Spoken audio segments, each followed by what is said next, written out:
Tell me, Andrea, about your story, starting from way, way back. The move. The move from Soviet Union, Mm-hmm.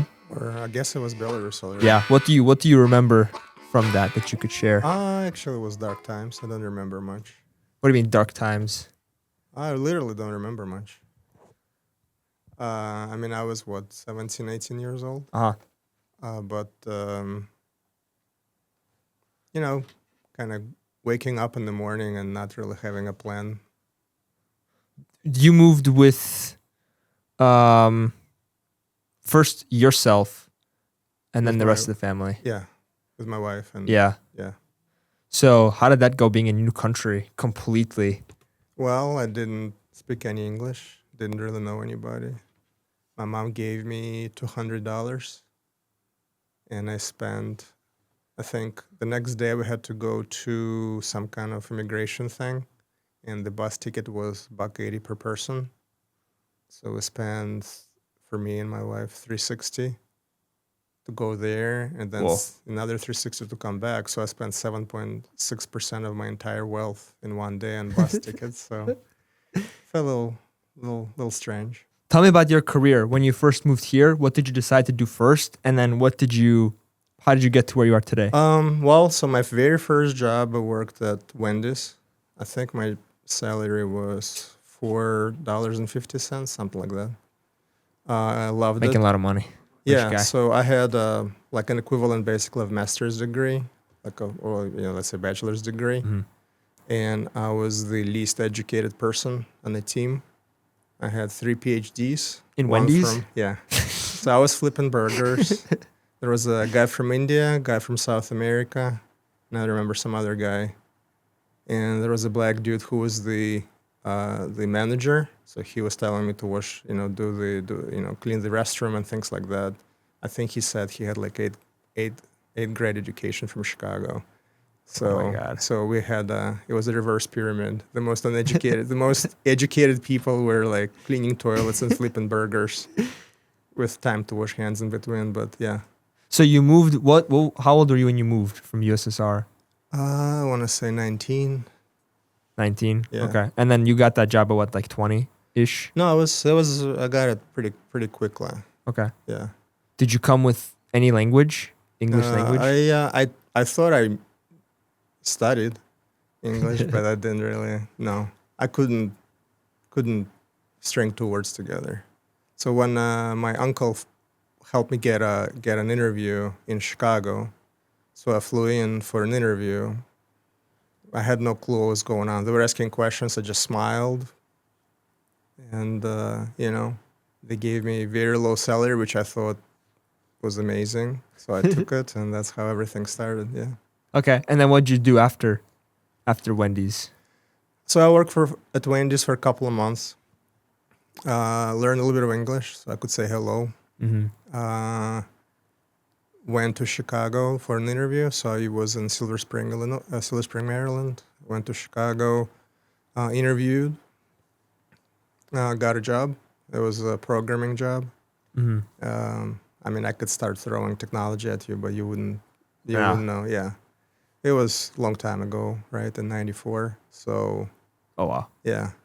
So got my first job, and I was very junior person, but I was very hungry to learn. So in a couple of months, I was very senior person, and I was kind of the go-to guy. So I was grossly underpaid, but again, I was super happy just to have a job and have some agency and being able to live my life. Was that the first like big boy job you got, or what was the first like? It was a full-time big job. boy? Yeah. Okay. Well, what happened in Soviet Union stays in Soviet Union, or Belarus. We don't need to talk about that, but yes. Okay. And then you were a programmer, so you understand what was the whole thing with the Y2K thing, where like the clocks would have turned over. What was that whole thing? Well, about? everybody, it was just a psychosis, right? Mass psychosis, where everybody thought that the world will come to an end. Because what they did was they used 2 digits for the year in a lot of applications, right? So when the 99 switched to 2000, everybody thought everything will break. I remember one of our customers or clients I was already at my second job, or third job after that. I was consulting by then. So one of the clients was this big shot lawyer who's living in a super foofy area, North Shore in Chicago. So he was talking how he was getting like the tanks installed and wells drilled in and blah blah blah. He's like, "What are you doing? Are you buying like extra water?" Like, and I'm like, "Not really. Maybe I'll just fill the bathtub with water. I don't even know if I'll do that." He's like, "You crazy? Like, the planes are gonna be falling off." Yeah, I'm like, I don't care. I didn't think it was gonna be that dramatic, and it was not dramatic. But people were milking it, right? Because people are saying, Yeah. "Oh my God, are you ready?" Mass psychosis is an opportunity to make money always. Yeah. So people were making money. Consulting company were making a lot of money on that. Consulting companies? Why? Mhm. Explain it. Well, I mean, you have a perceived problem, right? So it's much easier to sell on FUD, fear, uncertainty, and doubt than on value, Mm-hmm. right? So that would come to a company says, are you sure everything is okay for your Y2K? Would you like me to do an assessment? They do an assessment, and then leads to an engagement. Mm. So people made a lot of money, Okay. and good for them. Yeah. No, for sure. What were some of the worst moments in your career throughout? Up until I guess this point, right before you started your own company. What were some of the worst moments? If you can remember any. Worst moments. I've always said that consulting is a great business. If you can handle two things. If it hadn't been for I don't know if it's PG-13, what's the format for this No, podcast? it's rated R. Rated R.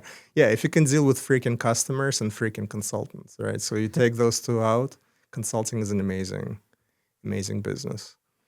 There's so many crazy stories. The worst stories are the stories like why we had to sell, right? So Mhm. dealing with partners, dealing with tension in the matters management, like those types of things. Everything professional is really, it's just work. It doesn't matter. I don't care, Mhm. But when you're in business with friends and then things happen, those are the bad things. Yeah. What have you learned about doing business with friends? Because that was, I think, one of the reasons why you sold the first company. The most important thing I learned then a business when you start business, the most you think of business as your child, as a family member, Mhm. right?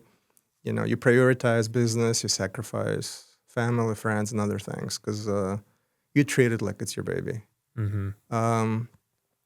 After you've sold it, you realize it's just a project, right? And so you start rethinking what's important. Mhm. So selling the first business is something that put things in perspective. Okay. And then you started your second business, which is Aviance. Yeah. And how did you end up there? So it was interesting. So we sold the business on December 31st. I think wow. January 1st. Yeah, so we signed everything December 31st. January 1st, I flew to Dallas, I think, or Houston. I don't remember. One of the two. Mhm. To talk to my boss, whose name was also Andre.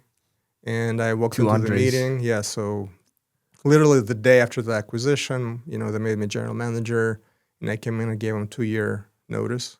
Uh-huh. And I said, look, I will do what I need to do. We had a structure of a deal, so I will honor everything we shook hands on.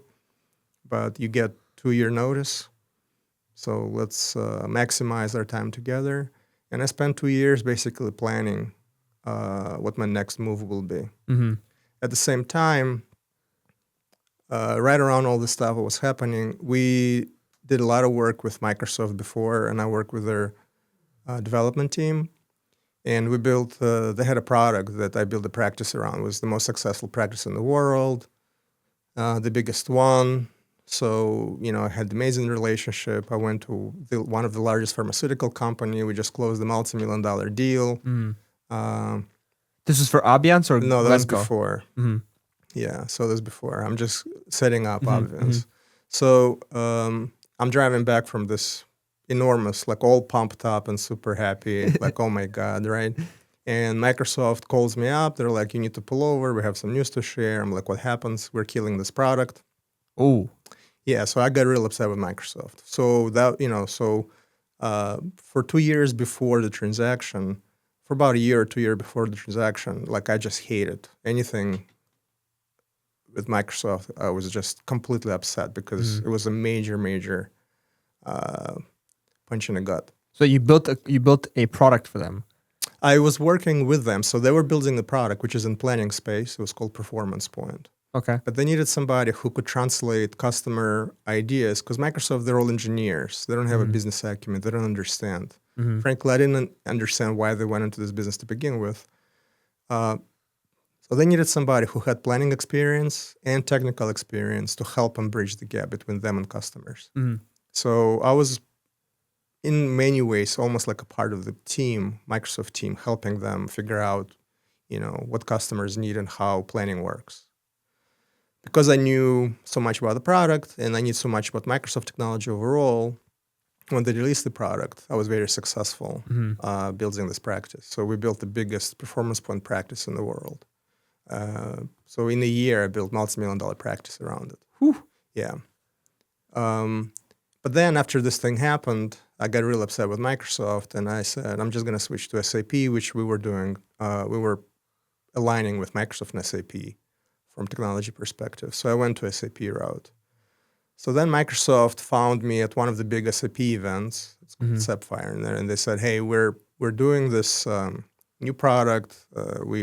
You really helped us with Performance Point. Would you be interested in working with us on this new product?" I'm like, "What's the name? We don't have a name yet. How big is the team? 10 people." I'm like, "Who is the guy leading it? This guy." I'm like, "Okay." Um, but it was interesting. And then meanwhile, the transaction is happening. There's tension in the company, so it was like very volatile. So then this product became Power BI, which is now one of the leading business intelligence technologies in the world. I would say the leading. Mhm. Um, and so and they kind of lured me into. So I started working with them, going to Seattle and Redmond all the time, and again working with the team and helping them with whatever I did before, doing kind of the same thing. And then when we sold, I'm like, okay, so what am I gonna do, Mhm. right?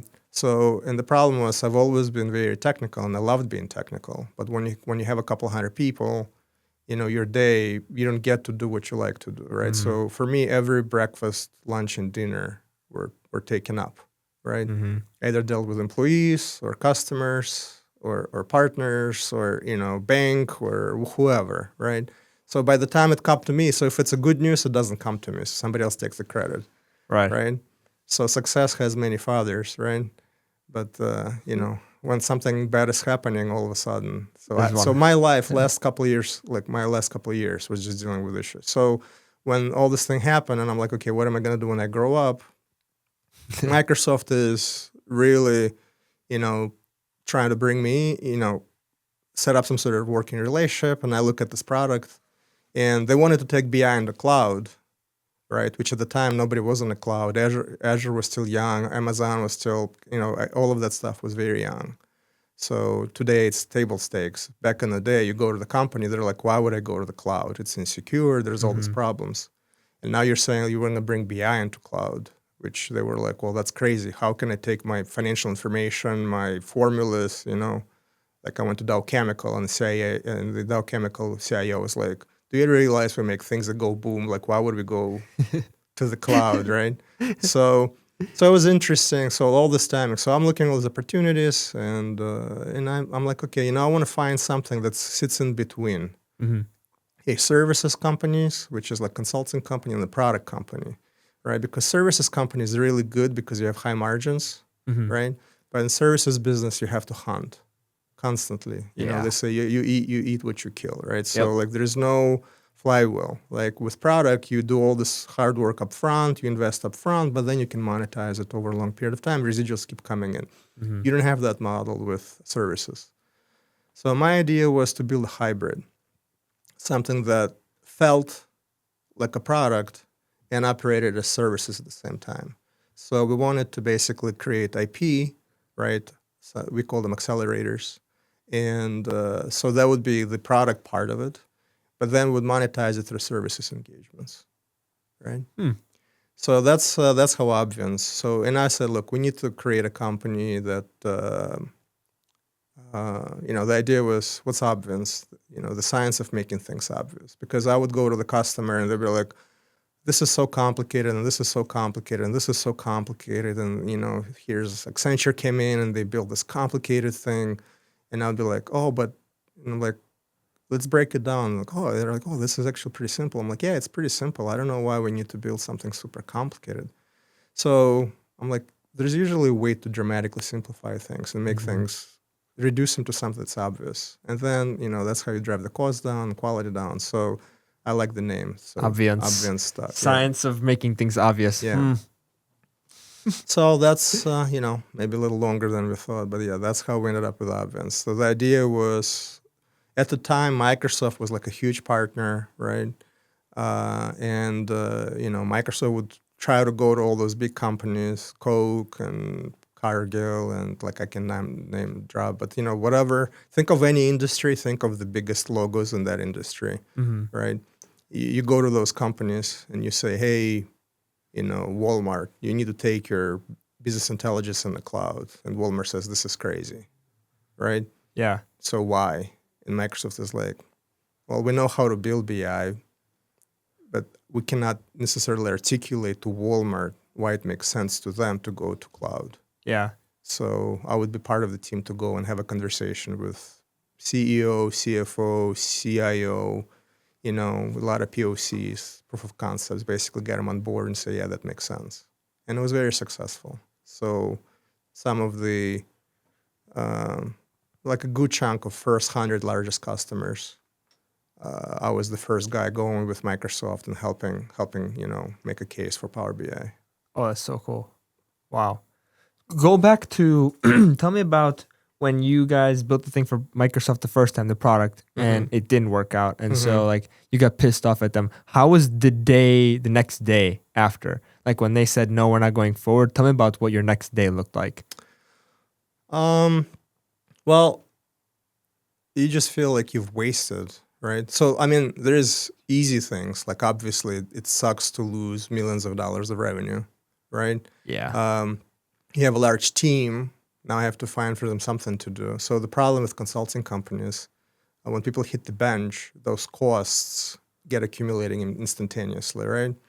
And I just hated having anybody let go. So I think we were able to basically reshuffle, and we never, because we still had normal BI business, so planning was just a subset of it.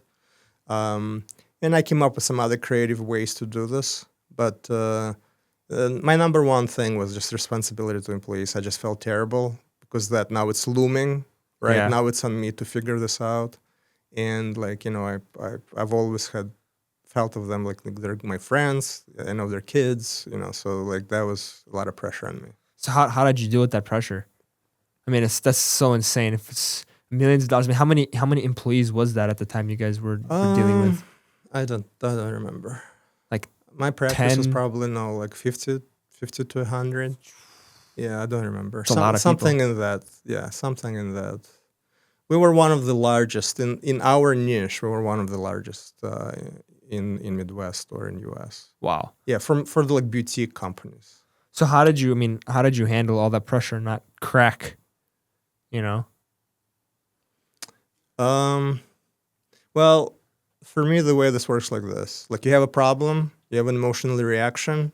For me, it's usually 5 to 7 minutes, and then you just go do what you need to do. So once I've dealt with it, then like I figured out what, like I have options, right? My options was go do SAP, go do other things in Microsoft. So you say these are the options, and then it's just execution. I don't dwell on past the 5-7 let me hit something moment.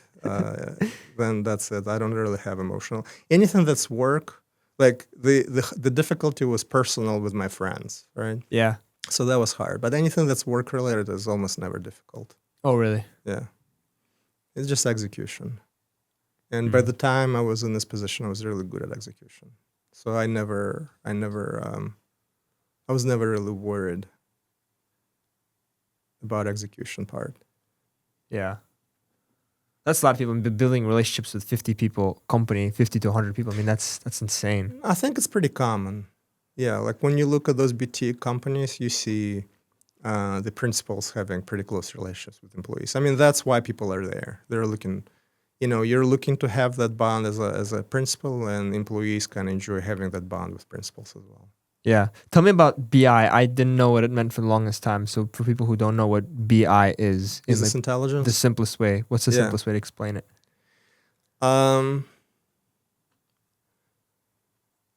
Business intelligence is about figuring out how to look at the past, like what's happening with my company, and knowing what to look at, right? So knowing what questions to ask, Mm-hmm. and then figuring out how to make good decisions based on information that's available, and also figure out what information is not available, and how to make a decision based on all of those things. So you're trying to make a decision based on numbers, Mm-hmm. right? So a lot of people operate on intuition, a lot of people operate on inspiration, right? But and sometimes I think those are good drivers, but it's always good to have numbers behind your analysis as well.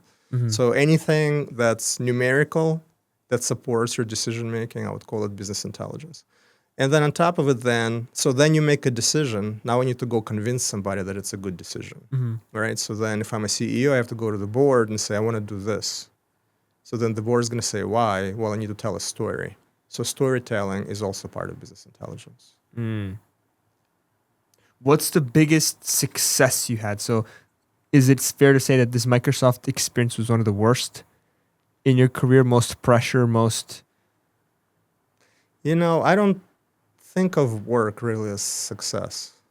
Mm-hmm. Like I can't think of that as success. Then even bigger, what point in your life do you think is you're most successful in, or you're really, really proud of that you've built? Those would be my children. That's it. Yeah? Explain more. Well, that's the only thing. Again, work is work, right? Work is like a puzzle, right? The important thing at work is just to be even Steven, right? You come in, you do your work, you do what you need to do, and you enjoy it, but you don't want to be super happy, super upset, right? Mm-hmm.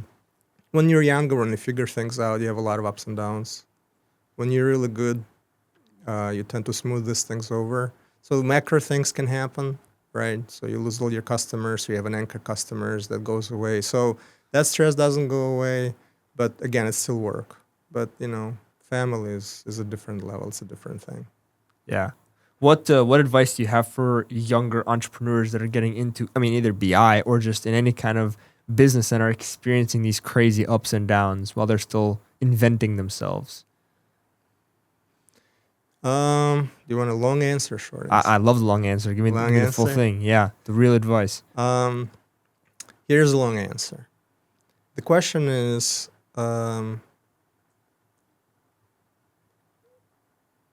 when you are an entrepreneur or when you're just a person, right? You have a sense of agency in the most traditional way, in the original way, of making decisions yourself, right? So at some point, God or the architect created the reality, right? Matrix. Then at point X, at point Y, something realized that it has agency, and then it experiences reality, right?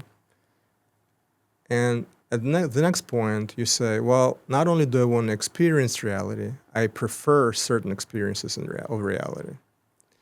And then the next thing happens is that sometimes I need other people or other agents to either amplify experience or to have certain experiences. And that causes things like competition and cooperation, right? So what happens is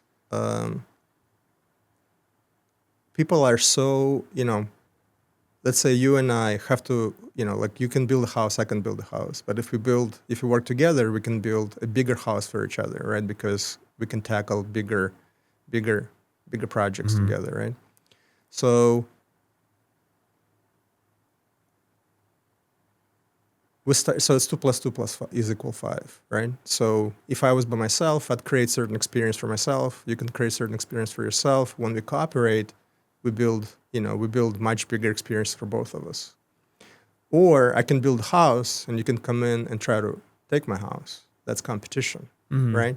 So every time you compete, amount of resources stays the same or shrinks. Every time you cooperate, you're growing. So it's a win-win, right? But when you're competing, somebody wins, somebody loses. So when I was younger, I was very much in the competition mode, right? And I think that's very dangerous, particularly for young people, because competition is so much easier, right? It's riskier, but it's easier, and people take the path of the least resistance. So if I can improve my situation by competing, that's what a lot of people do, right? And it took me a long time to figure out that ultimately what you want to do is cooperate, because when you cooperate, everybody's happy, and there's more of things to go around, right? So as I grew more experienced, and I also noticed that winning, right, through competition is really not making me happy, right? So, but winning through cooperation is what's making me happy. But to win through cooperation, you need a willing partner to cooperate with, right? So my advice would be, as you look for opportunities, then look for opportunities where you cooperate and when you don't have to win. And then you need to look for people with whom you can cooperate with and where it's not a winning situation, right? Where when you have a customer service provider relationship and there is a competition going on because one is trying to screw another, bring the price down or, whatever it might be, right? It's unhealthy. So somebody's going to win, somebody's going to lose, somebody's going to be unhappy. And even if you end up winning, you're going to leave a trail of unhappy people behind you, and it's just not going to catapult you into the next level. But if you leave a trail of cooperation, right, where every engagement you came together and you created more, right, and you left on good terms, and everybody's happy. So I think what's happening right now, I see a lot of people are so driven towards the competition, and they're so dopamine or whatever happy with the results of winning, right? And I just see them Winning is more important. Yeah, I just see them digging themselves in the hole, right? And it's just not a winning strategy overall. Yeah, cooperation over competition. Competition. What is it? Cooperation over competition. Cooperation. Yeah. So you got to find ways to work together, right? So every time you see a system based on competition, for example, our political system is based on competition, toxic. Yeah. Right. So every time you see competition, and we celebrate it, right? We celebrate it. Everybody's, is so motivated by competition, right? And we proud to be, we have a competitive environment. To me, it sounds like you have a toxic environment, right? So there's just something like maybe a different angle other than the greats in the business. I mean, you can read all the books and get all the great advice. This is something that I found interesting for me because that allows me to go to bed a happy person every night and wake up a happy person every morning. Speaking of which, tell me about your lifestyle and the diet choice that you've chosen for yourself and why. Are we going there? Oh, yeah, we're going there. Come on. Okay. So where do we start? You tell me, Mr. Carnivore. How did you land on carnivore is the right diet? Oh, wow. So this is going to be a 2-hour podcast. Let's go. Okay.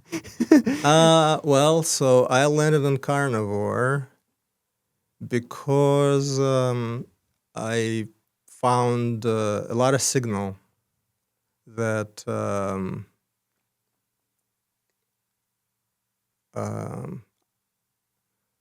the things that I took for granted, common sense and well-known things are... Like what? So like, for example, people say, the truth is in the middle, right?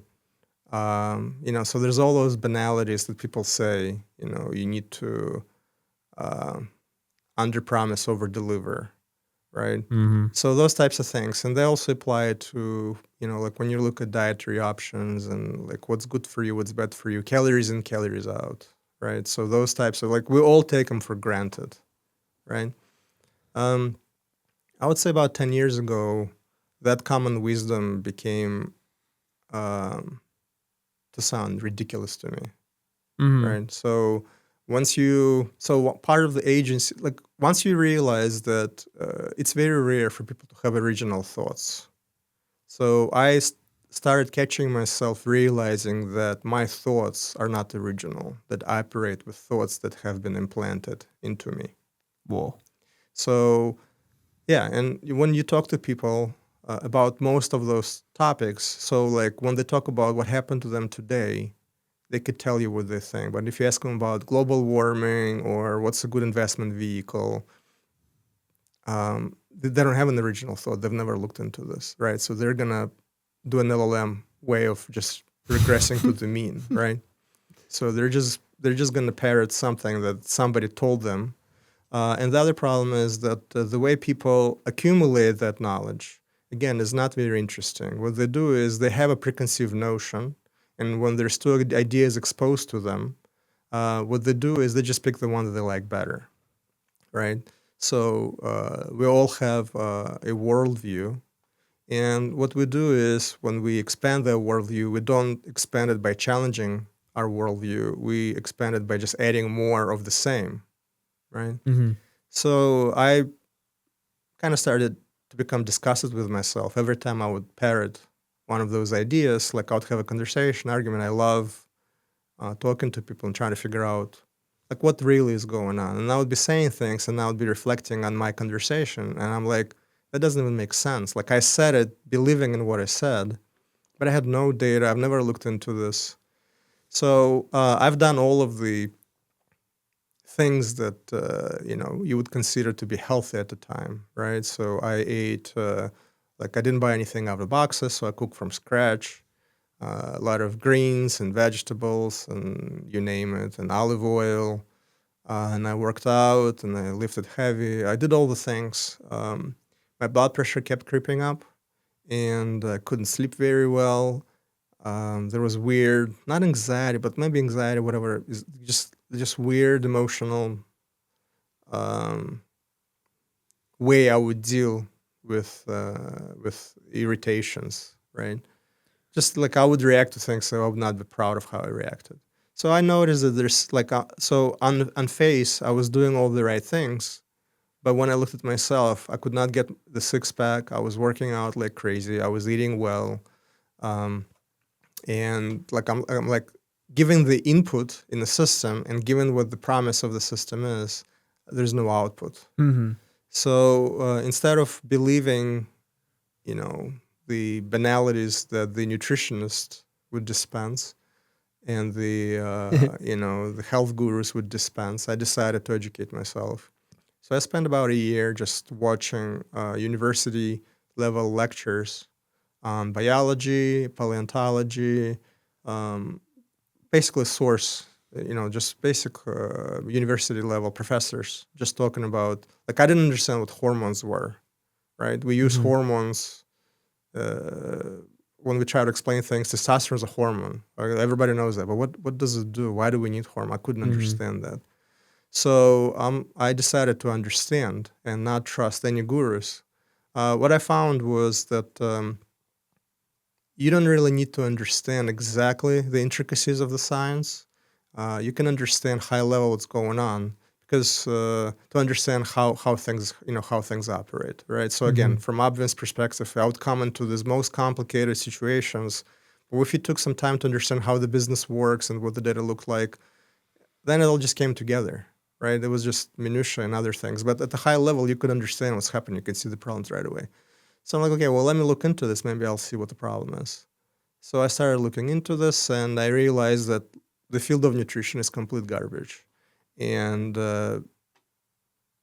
all of the all of our FDA medical institutions, huge questions, right? Mm-hmm. Major issues, and there's some fundamentals that well known, well understood, well covered in by paleontology. And there's in geology, so these things are well, and nobody's disputing them, but somehow that doesn't make to the consumers.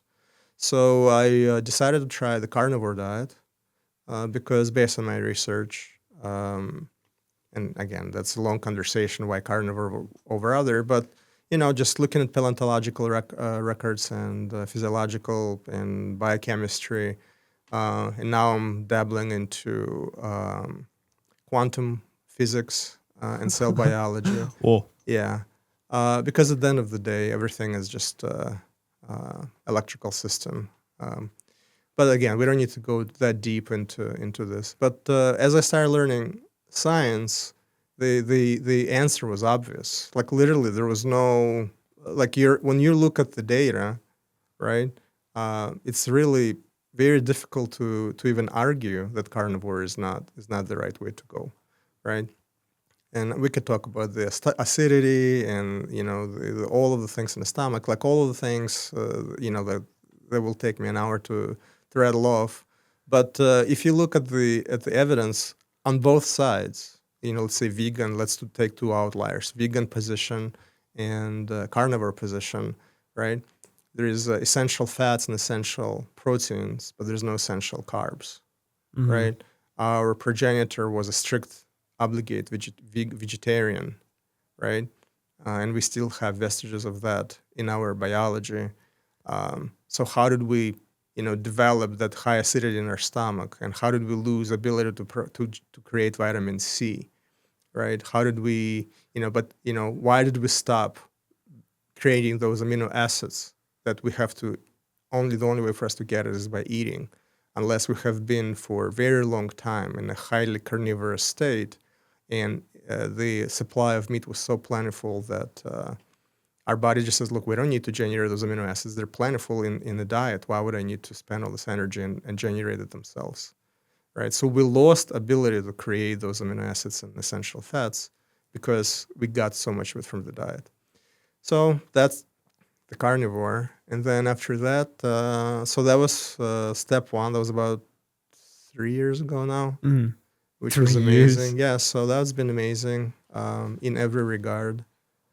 So all of the variables that I was trying to optimize changed. I got my six pack. I got sleeping, everything. Just basically, I'm operating mentally, physically, the way I have not been able to for probably 40 years. Um, and then I discovered the light story, right? So I think the way I discovered, I was looking just randomly. I was looking at a molecule of uh, what is it called? The hemoglobin, Mm. and what's the plant version of it? Um, Chloroplast. well, the way. Sorry, I'm blanking out on the name. But You're good. basically, hemoglobin in blood, right? The um, and in look, if you look at the cytoplasm, I forgot. Sorry, blinking out. But whatever that is, it'll come to me. So you look at those two, chlorophyll, right? So Mm-hmm. chlorophyll and Mm. hemoglobin. If you look at those two molecules, they're identical. And I was looking at them again for whatever reason, and I'm like, okay, well, in chlorophyll, it's all about light, and when you look at the molecule of hemoglobin, it looks exactly the same way. So where light is literally everything for energy in chlorophyll for plants, and that hemoglobin, animal molecule looks exactly the same as that of a plant. It seemed to me that light should be important for animals as well, right? Then there's a lot of famous stories where people were not getting enough light and got health problems. So I started looking into all of this, and the world opened up with this whole new set of variables that now I consider foundational for health, right? So um, there is a reason why people lost their hair. There is a reason why people in Europe changed their eye color from brown to blue. It's because they were craving light, right? So obviously our bodies would not go through that adaptation if light was not important, Mm. right? Mm. And on top of that, as a data person, right? If you look at the correlation between the usage of skincare products and skin cancers, uh, if you're using the data alone, you should stop using skincare products. I mean, sorry, the sunblocks, right?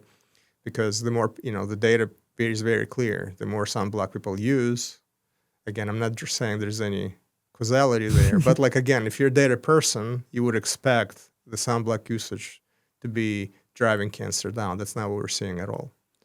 So a lot of information, food for thought came in, and started doing research again. Went back to the basics, listened to a lot of scientists, and now it's clear that sun is very important. And the other thing that was important is circadian biology, right? Understanding that our body has a clock, needs a clock. That clock drifts away, needs a reset, and what resets to the sun rays, right? I can throw a bunch of other things if people want to look them up. Leptin, melanocortin pathway. So there's a lot of things that's happening in our body. Role of melanin in health. Like that's when we tan, we get darker. Melanin is extremely important. So as I was starting to learn all of those things about physiology, biology, it just completed the picture for me. So my day is very simple. I wake up every day, and What time? around 4:30, 5 o'clock. Jesus. Yeah, feed the cats, take my dog, go to the beach. So non-negotiable. So every day I see. I mean, unless something bad happens, I see every single sunrise every morning. I walk barefoot on the beach, on the wet surface. I believe that grounding is also very important. There is a reason why our feet sweat. Like we're the only primates that have sweat glands in their feet, right? And that allows us to, wet objects participate a lot more eagerly in exchange of electrons, right? So it connects us better to the earth. Some people call it grounding. So I am barefoot most of the time. I work outside. So basically, I only sleep in my house. So I come in, shower. So whatever I need to do, I have to do at home. I do in the house. Otherwise, I'm outside. Literally outside all day long. Literally outside all day long. I've come to your house. It's like you've been out for 5-7 hours, just Yes. literally in the sun. Yeah, 10 to 12 hours every day. Whew. Yeah. So the only thing that brings me back home right now is mosquitoes. Yeah. Yeah. Wow. Tell me about what advice you have generally for younger people who seem lost. Apparently, Gen Z is labeled as being the lost generation. We're all addicted to our phones. We're all addicted to OnlyFans and all these horrible things. What would you say to somebody who feels lost and feels just like life is difficult and against them? Well, my question number one is, whose idea is it that you're lost? Right? Is this your idea, or is this another idea that's implanted into you? Right? So right now there's all these ideas that Gen Z is, they're not gonna have a house. They're gonna it's all again. These are not your ideas. These are ideas that somebody's making money by monetizing clicks and impregnating you with those ideas. So are you unhappy because of something you want and you're not getting, right? As an agent, we go back to this original creation. You want certain experiences, right?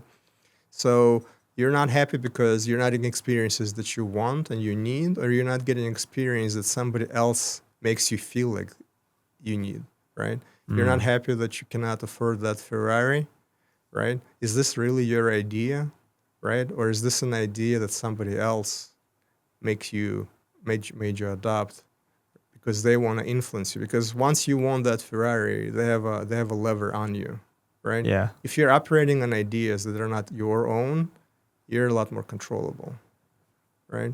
Ooh. It's also much easier to control people who are, who are depressed, who are docile, right? Who are unhappy, who are just on autopilot, right? So why are you so unhappy?